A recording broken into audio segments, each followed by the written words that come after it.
Rory Stewart voted in favour of reductions to the work allowance element of universal credit and reductions to employment and support allowance, and against analysing how changes impacted those in different incomes. Voted against that. Rory Stewart voted for cuts in housing benefit for recipients in supported housing. Voted in favour of repealing the Human Rights Act.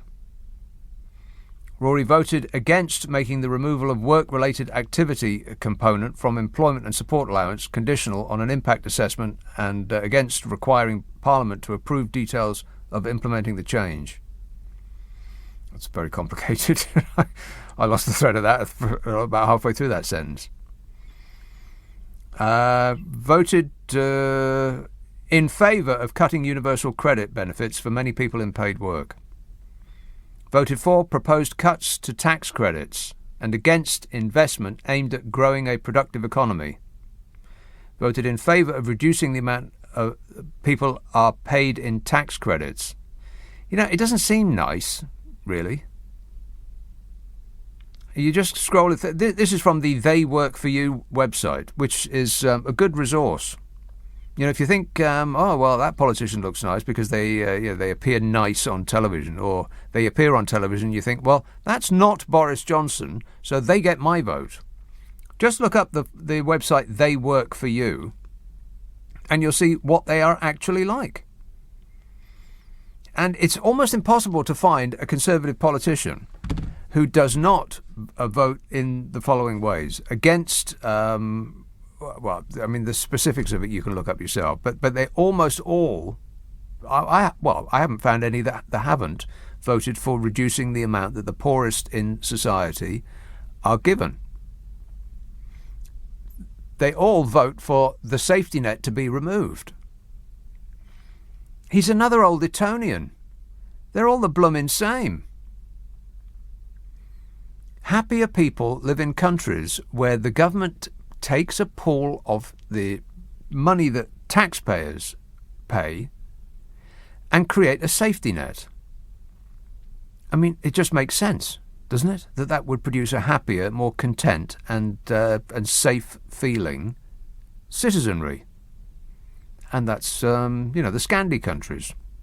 They're always the same. They always top the World Happiness Index, and we don't, because we're more like America, where the rules are written by those who have already made it, and the rules are winner takes all. But the rules were written by those who've already won. But they persuade you that if you just go along with this, then at some point in the future you too could become a millionaire. Well, that's right. You could buy a lottery ticket and you could become a millionaire, but it's highly unlikely. If you were born rich, it's quite likely that you will stay that way. If you were born poor, it's quite likely that you'll stay that way. And the way that we have the society set up in this country, which is winner takes all, that really does cement that into position. It doesn't make any of us happier.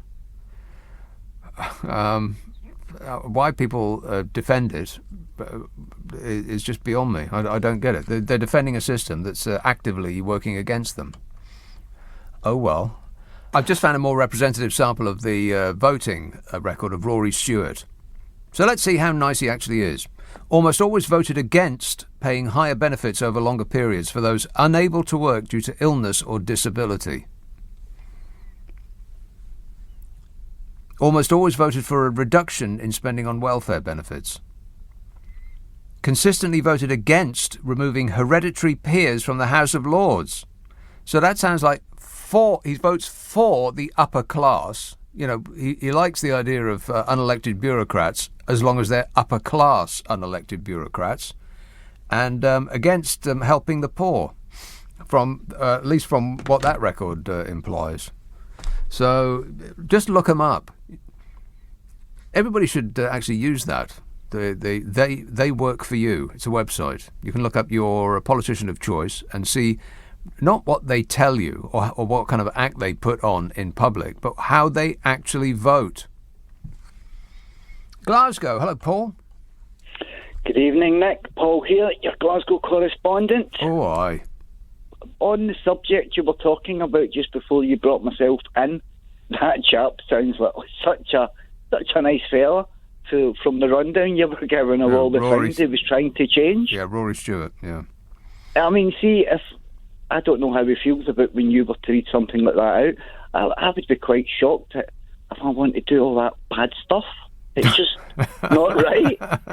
It's like, I challenge you, Paul, find me a Conservative politician that did not vote in the exact same way. They're all the blooming same. I don't know why they are actually different people. Why don't they just construct a Conservative Party robot and they can all just stand there in a line and nod to whatever the dear leader says? Yes, me too. Right. Well, if you let them know I'm acceptable to lie down, just let them kick me if it's any quicker to get it over and done with. I'll give him your address. Thanks a lot, Paul.